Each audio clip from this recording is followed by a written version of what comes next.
Bayar parkir setahun sekali menjadi gagasan baru yang ditawarkan Direksi Perumda Parkir Makassar Raya untuk menata perparkiran di Kota Makassar.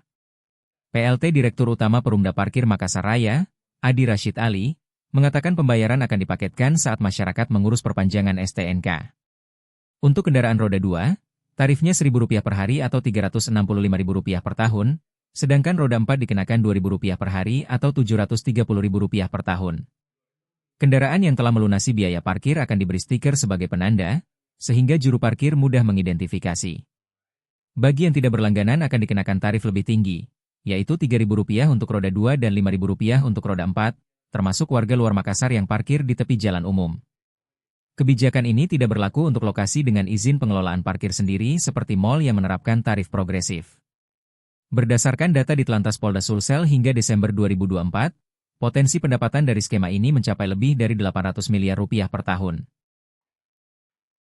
Download Tribun X sekarang, menghadirkan lokal menjadi Indonesia.